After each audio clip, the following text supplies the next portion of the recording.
row where it's always midnight. I'm Diana Genta, taking another look at old school cult film classics.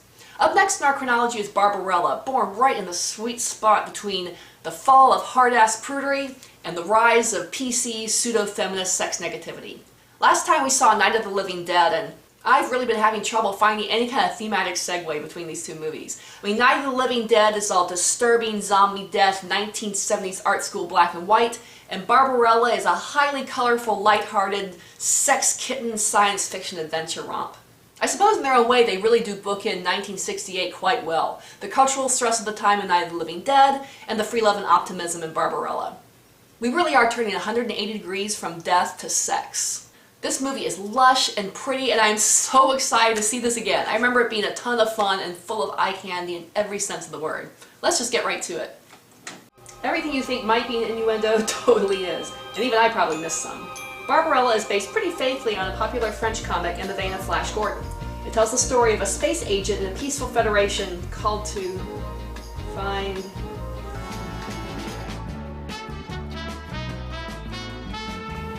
Oh well, we'll get back to that.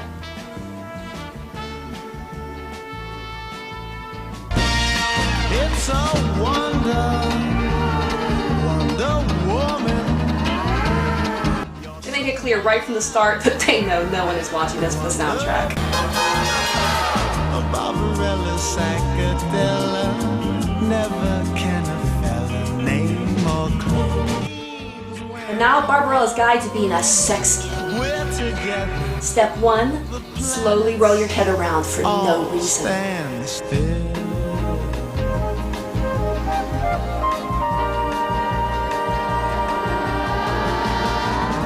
Step 2, remember your classic helmet hair toss.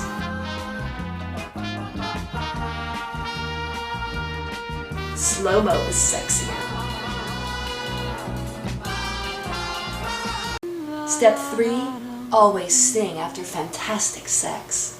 And your sex is always fantastic.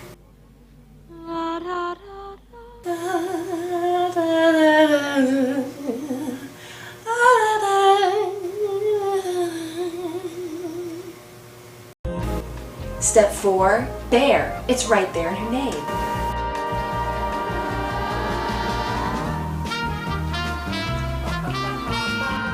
Call now for the full guide. By the way, I really hope I didn't get stuck with the PG release with no tits because of the case. Oh yay! Barbarella doesn't quite have a chance to get dressed again when she receives a surprise Skype from the President of Earth and rotating Premier of the Sun. Barbarella? Mr. President.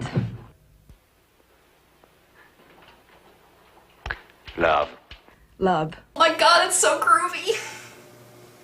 Just a minute, I'll slip something on. Don't trouble yourself. This is an affair of state. I'll just bet. It's a secret. A secret? So you can't even tell your mommy or your daddy, okay? Have you ever heard of a young scientist named Durand? Oh my god, I loved them so much! John Taylor, was the cutest. I don't care what Dawn Branch said or how many fucking posters she had. You Google Duran Duran and it's nothing but group shots and John Taylor. I remember the first time I saw Hungry Like the Wolf, it was like I knew what it was to come alive sexually. I would stay up all night long trying to catch that video on MTV, and this was back when MTV actually played music videos 24/7, and I'd be up till like 2 or 3 o'clock in the morning, my mom would bust me, I'd get in such trouble, but damn, it was worth it just to see those gorgeous guys, even for a second. Recently, while on a trip... Oh, right, yeah, sorry. The president reveals that the scientist has disappeared on a virtually unknown planet with an invention of his, a weapon. Weapon? Why would anybody want to invent a weapon? Don't change, Barbarella. Don't ever change. You mean selfish competition and... I mean war. You mean they could still be living in a primitive state of neurotic irresponsibility? It may give them the power to shatter the loving union of the universe. Barbarella is chosen for this task because she's a 5-star, double-rated astronavigatrix. And for all I know, they give those titles out like condoms, but even those come with a level of responsibility. He charges her with using all her talents to find Duran Duran and restore the security of the universe. Wow, this movie is so sexist. Sure, give the trivial tasks to the woman. He sends her a device to detect the scientist's presence, some weapons from the museum, and she's on her... might as well get dressed now that she's alone. Like a naked savage. And she's on her way. You know, I could totally live in a ship like this. A nice fuzzy womb surrounded in shag carpet, although I'd have gone with Harvest Gold. Closet full of sexy threads, go anywhere you want in the universe. Man, I'd even take that stupid inflatable bed and flappy tile computer along with it. Although if Barbarella's more dressed than me, I should probably fix that. Wow, space is tricky. Magnetic disturbances. One up on the holy Star Trek. The set designers at least tilt the thing instead of just making her flop over. Onboard systems go all down and shit, and the computer goes all 3PO on her. You mean you can't navigate? That is correct. I'll switch it to manual. What are our chances? Present possibilities of non-destruction are 0.00002 to 10,000. She manages to land safely anyway on manual controls, and she goes to change into something warmer? And gets out to survey the damage and just wander around thinking, what the fuck, like you do after a crash.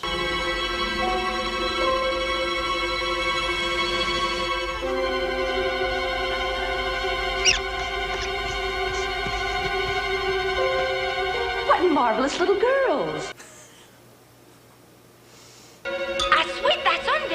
Wait, let me adjust my tongue box.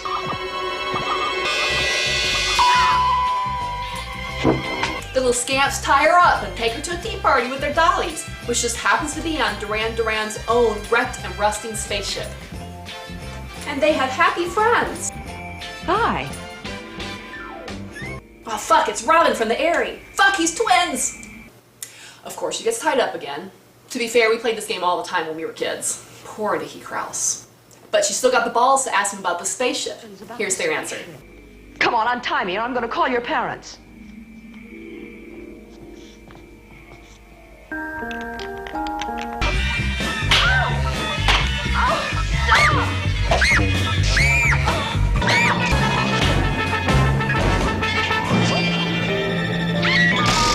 They aren't avoiding answering, they're just murderous little rusty Hulk rats.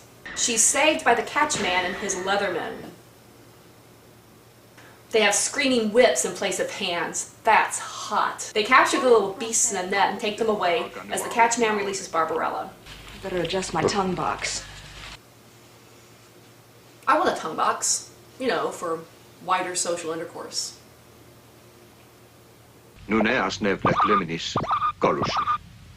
Are you all right? I think so. She questions him and he tells her that Duran Duran is in the city of Sogo.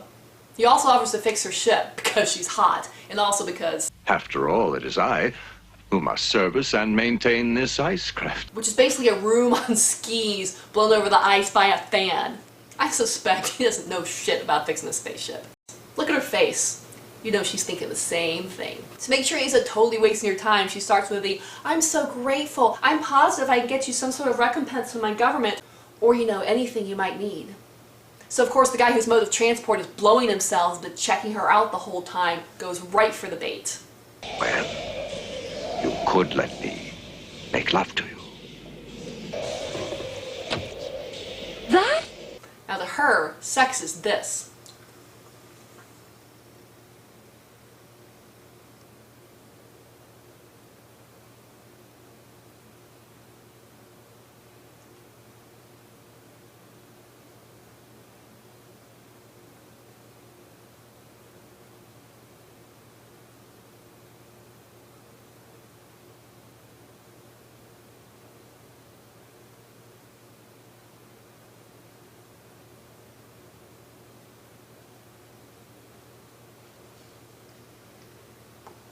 Assuming first, of course, your psychocardiograms are in confluence. Otherwise, what's the point, am I right?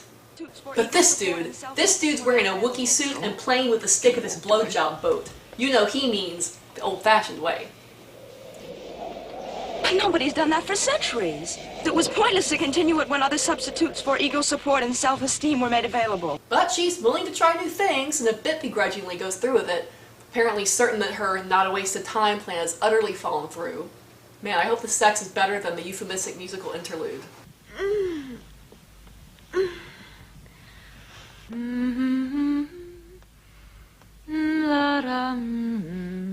I just put this clip in because, well, let's hear it for clear plastic as a recurring design element. He actually does look at her ship too. Probably mostly because it looks like boobs. I think I have found the trouble. There's a big hole in your ship. Glad to have helped. You may proceed now to Sogo.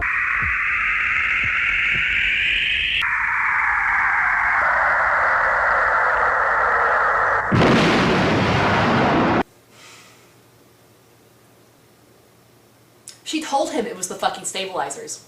Mechanics just don't listen to women. At least her ship can dig its way from that point. Full operational power on all subterranean systems.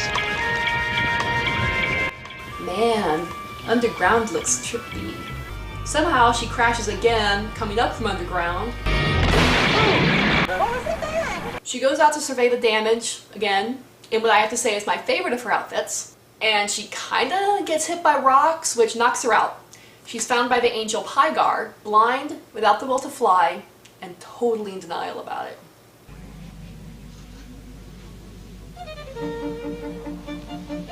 Some angel.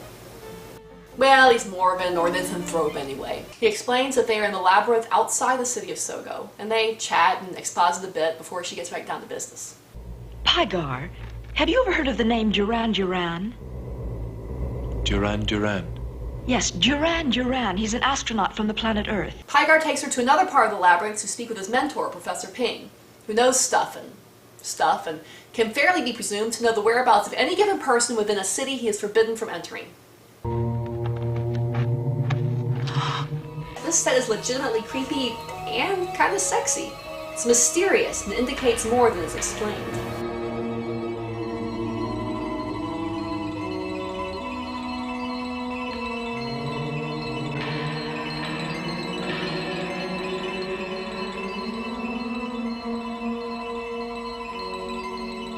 Professor Ping finally explains some stuff, like that Sogo is dedicated to evil and anything not evil is exiled to the labyrinth by the great tyrant. Excuse me, have you ever heard of a man called Duran Duran? Duran Duran? From the planet Earth? Yes, indeed. He's alive? Where? No one may leave the labyrinth. I have a spaceship, if I can get it going. My child, perhaps I can be of assistance. Oh, if only you could. Now, Barbarella, if you just don't fuck this guy, you might have the brain power left to fix your ship. I'm not judging. I'm just saying. What seems to be the trouble? Well, there's this big goddamn hole in my ship. Fuck, I don't know, stabilizers or something. Will it take long? Hours? Days? Weeks? Who knows? Genius is mysterious. Okay, that is fucking adorable, and I'm totally making that line my own. I promise you're gonna see that later. Incidentally, Professor Ping is played by Marcel Marceau, the famous mime, in a speaking part. However, like several other parts in this film, this is someone else's voice dubbed in, so we still never actually hear his speaking voice. Here's what they heard on set. Excuse me, have you ever heard of a man called Duran Duran? He's alive? Where? Regardless, the delay leaves her without an immediate way out of the labyrinth. Man, if only she had some other way to fly, something like, or like wings! Oh, but poor Pygar, man. If he had the will to fly, though, she could totally have some way of completing her mission. But his flight muscles have probably atrophied and shit, and he needs some serious cheering up. Oh, there you go. Oh, Pygar! Be careful! Well, it would sure cheer me the fuck up. Getting to Sogo isn't easy, of course. The way is guarded by more Leathermen and their perky boob ships. But Barbarella is able to direct Pygar and shoot them all down. I got it. Now I know what you're thinking. An angel helping kill people is a little incongruous, especially in a hippie movie. But they've previously established that these are just empty suits of armor, like in Bedknobs and Broomsticks. Only, sexy. So it's not like we're killing people, therefore it's totally okay. I mean, I know we say that every time we go to war and stuff, but this time it's true. Because hippie movie. Boobs. They land in a seedy back street of Sogo. So seedy, Tyrion Lannister's hanging out there. They inevitably get separated, Barbarella ending up with some dudes who don't realize that she would totally give them for free what they're about to steal. Or maybe they just dig it that way. She has just started to twig what's going on when she's rescued. Kinda. Hello, pretty. Do you want to come and play with me? Yes, please.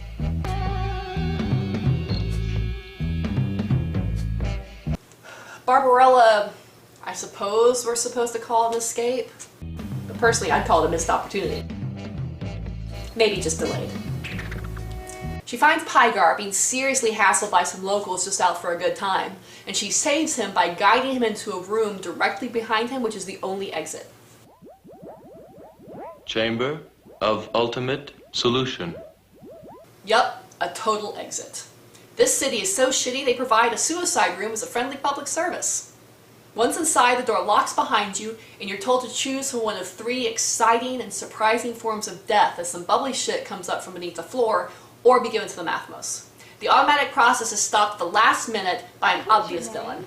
But we're in a city named for Sodom and Gomorrah, so on a technicality, I guess everyone here counts as a villain.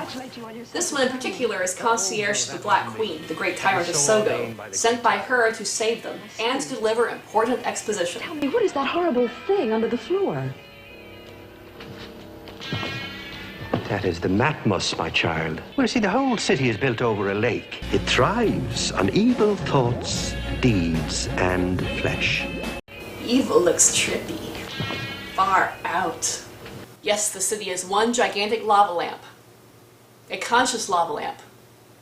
Of evil. They get separated. Again. Barbarella ending up in a scene with the only decent music in the whole movie. It's like an Andy Warhol party, a casino, something, Black Queen's Court, I guess, where she meets a chick who really knows how to make an entrance. Twice.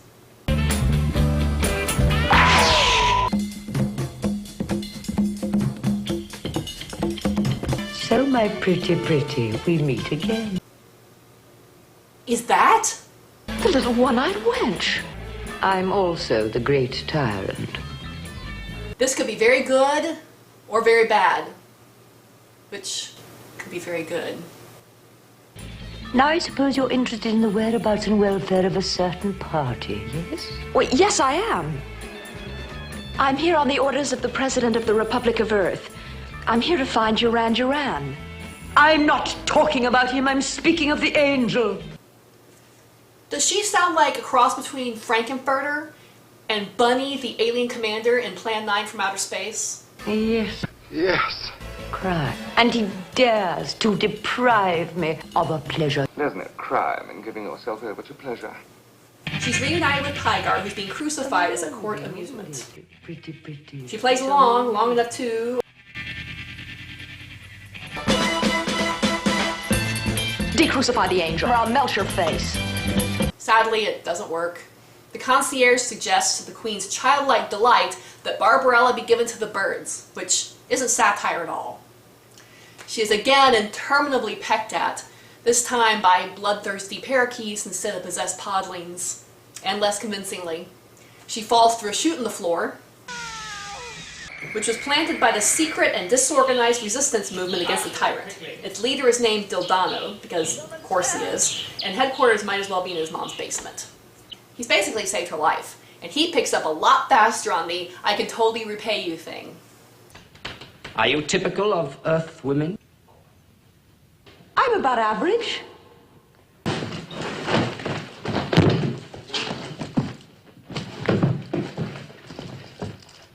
The pill. But of course, now that she's been converted to the old-fashioned bouncy, he wants to use the pill that he's been saving for 5 years. The sex is... okay. Sorry.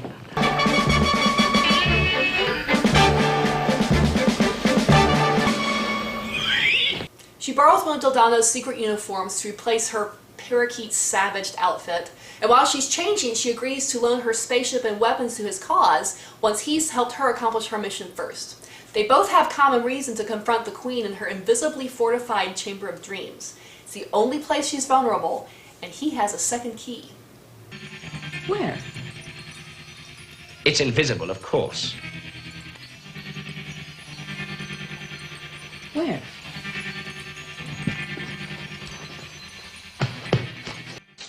Have you considered a filing system? Have it.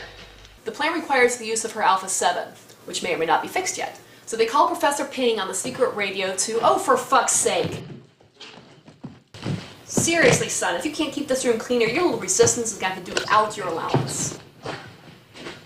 Oh. Yes, I have repaired the stabilizers, and the craft is ready for flight now. Our rendezvous point will be at 1600 hours, and our password will be Clanfire Puthkin with Golgerich Quindrobel Leclandithilio Go Go Go.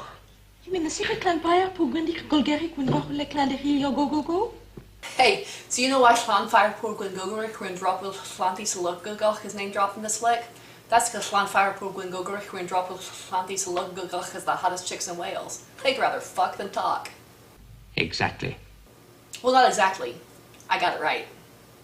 Dildano sends Barbara up a chute to get to the Chamber of Dreams while he goes to get her ship and stage a coup.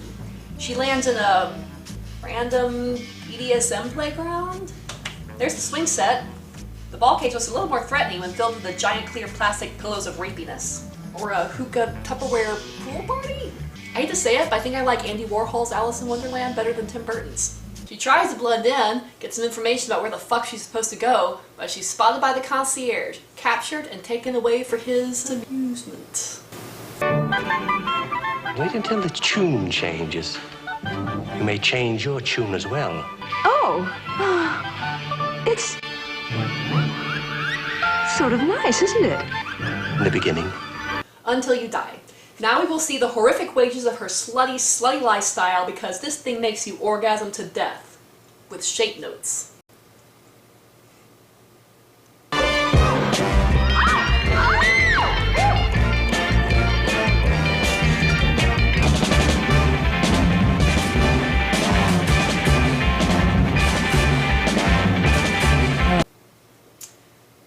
She's in his organ, sliding in and out. I think dude's got some issues. He would do really well to find a supportive group where he could be listened to and not judged. Anyway, wages of sluttiness coming up.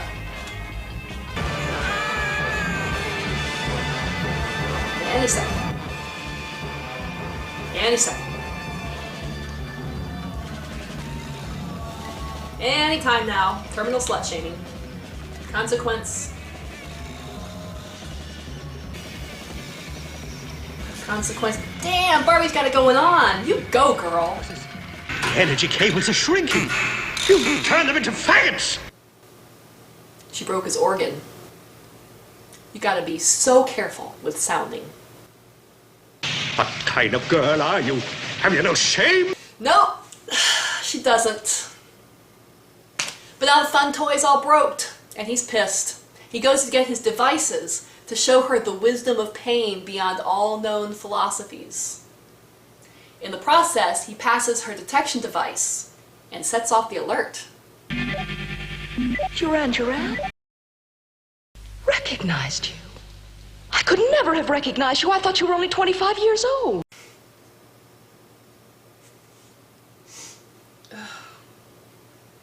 Plus, in that old photo, he had a helmet on, so you probably wouldn't have recognized him anyway. He refuses to go back to Earth with her, having devoted himself to the purity and nobility of evil. What have you done with the positronic ray? Oh, so that's it. What does it do? All persons and objects in this path are deminimalized to the 4th level. You mean? That's right. They're placed in the 4th dimension irretrievably. But that's monstrous. I I know, right? This is utterly insane. The fourth dimension is just time. Positrons are just electrons with a reverse charge. And you know, using retrocausality as an explanation for that is totally unacceptable in established physics. It's just a matter of how you read your Dirac equation, and that's got fuck all to do with cause and effect on a macrophysical scale. I mean, even if, right, you could arrange some kind of two-state vector formalism, yeah, and avoid Hawkingsian chronology protection somehow, if you made that array, you just have this. I mean, even assuming superluminal particles like tachyons, fuck. Fuck, what is this, Doctor Who? Besides, she's wearing green and I clash. Everything changed. Why haven't you used it to take power here in Sogo? The Black Queen must first be destroyed. But as you no doubt observe, she's always surrounded by her black guards. Whoever succeeds in killing her will be put immediately to a horrible death. Hence my prudence.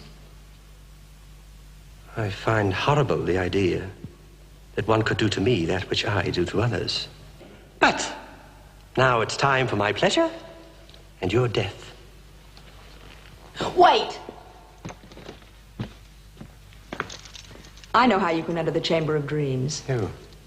How? Speak! I have the key. So now it's totally gonna be a mission à trois in the Queen's bedroom. Kinky. Barbarella has trouble figuring out how to open an invisible wall with an invisible key, fair enough, and Durand gets impatient, wrestling with her and dropping the key, which fortunately opens the wall. He shoves Barbarella in, grabs the real key, runs out, locking both her and the Queen in for all eternity. Great. Nothing can stop me now. Today, Master Sogo. Tomorrow, Master of the Earth. Master of the Galaxy. Master of the Universe. This all-time great evil laugh. He can hardly believe he's made it this far, and the thought of what comes next terrifies even him. All he can do is alternate between giggles and screams.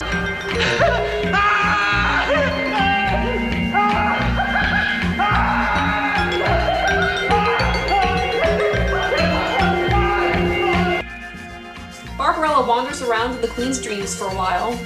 Wow, man, dreams are well, yeah, they are trippy, I guess. Wake up, Your Majesty! Mother Retro Earth Girl, I know you don't really exist. That may be, Your Majesty, but we'd better stick to what we see. Barbarella explains what the concierge has done, and the Queen explains that the Mathmos is going to eat them, and not in a fun way.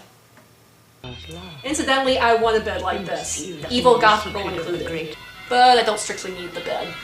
The Queen has Sogo Cable, which is of course less evil than Timecom Warnercast, and they watch Durand claim the throne as the rebels begin to attack, possibly rescuing them. Before their hopes can get too high, Durand turns the positronic ray on the rebels, killing them all. Of course, there's poor Lucite. What Durand doesn't know is that he has locked the Queen in with the controls to the Mathmos, who will destroy the whole city as her revenge. It will be the end. The apocalypse. Isn't death by soul-destroying lava lamp hot? Where are we? In the Mathmos and alive. It seems the Mathmos has created this bubble to protect itself from your innocence. You are so good you made the Mathmos vomit. Durand and the rest of the city ain't so lucky. Oh no, stop! I command it! I'm Durand! Fall back! Pygar! They find the equally indigestible Pygar likewise washed up outside the city. He flies them all back to Barbarella's spaceship. Sweet blonde under one arm, wicked brunette under the other, even an angel would smile. Oh yeah. A teacher is learning, though ignorance bliss. Passion keeps burning through heat in a kiss. Devotion is someone who wears like a cloud and fits like the wings on an angel. An angel's love. Now this movie is what heavy metal should have been. Can you imagine heavy metal filmed live by these people? I've heard the performances in this movie criticized, but I honestly found some of them really well done and entertaining, in particular the Queen, Duran Duran, and of course Barbarella herself. Not that this movie doesn't have its problems. It's often been called sexist, particularly by its lead actress, who at the time of the movie's release was just becoming politically active. She had to work very hard against her new sex kitten fame in order to be taken seriously as an activist and as an actress. But I want to question that assumption of sexism. She's a 5-star double-weighted astronautic atrix, and whatever the hell that is. Barbarella flies her spaceship, the Alpha 7, alone, where she chooses. It apparently means she has the skill to manually land a ship against daunting odds. She is treated as independent and competent by the male head of the entire solar system, sent alone to deal with a dangerous criminal. She's admittedly not the brightest star in the sky, but she's got guts. She bravely rescues Pygar twice and finds her way around a threatening and unknown planet. She doesn't rely on anyone else to complete her mission for her, managing to be instrumental in helping 2 other people achieve theirs, but when she is actually stymied, she has the confidence to call for some help. This movie is sex positive as fuck, pun intended. Sex on Earth is shown to be all about bonding and empathic sharing, and even among the savages it's just about fun and mutual pleasure, and nobody, not even the angel, has a problem with that. Barbarella is very comfortable in her own body, and her nudity is never portrayed as anything demeaning or shameful, even when she's meeting with the highest government officials. She has a lot of sex in a very freewheeling kind of way, but she's still portrayed as pure and good. Her off-the-scale capacity for sexual pleasure actually saves her life, and it's only the strength of her innocence that saves her at the end from the ultimate evil. Yeah, there's a lot of male sexual fantasy fulfillment here too, but this film isn't sexist unless you've got a problem with sex. If I can be allowed a little bit of an opinion here, sexual oppression is what's really behind many cries of sexism.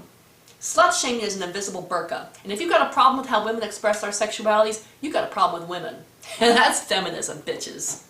This movie also has some really interesting reversals of sexual symbolism. The Black Queen wears a horn on her head as a crown, Barbarella puts her gun into Pygar's pants, and there's no character reason for that whatsoever. If anything, it's only so the scriptwriters can ever pull it out later. And yes, I did mean pull it out. Barbarella herself is put into Duran Duran's sexual organ, and she actually slides in and out of it. She is a phallic symbol. This movie tests the hell out of your sexual and gender assumptions. And while there's more going on than meets the eye, and it's easily underrated, I don't want to overthink this either. Barbarella is what's called among highbrows pure cinema, which means it's not literature, it's spectacle. Sexy, stylish spectacle. Its exclusive use of sound stages and its visual design gave the movie a fantastical, futuristic quality which was imitated in other films. Most notably and obviously the 1980s version of Flash Gordon by the same producer. And seriously, you want to tell me this isn't an anime costume? Yeah, this movie's a little dumb, but things can be dumb and still fun, even worthwhile. Hell, we've all had dates like that. You're lucky if the dumb is always all on screen and your dates are as pretty as this. And if you really can't handle the doofiness or admittedly the crap soundtrack, then fuck, turn it off. Put on some instrumental Hendrix or some Jefferson Airplane or hell, even Duran Duran's Night versions and just groove on the visuals. And consider that sometimes even the dumb pretty ones can come out with a surprising word of wisdom or two every so often. A life without cause is a life without effect. Thanks for hanging out with me in the back row. Next time we move into the 1970s with a little flick you probably haven't seen called The Clockwork Orange. I'm Diana Genta. See you at midnight. She's a galaxy girl. The solar system is from a future world. She travels like a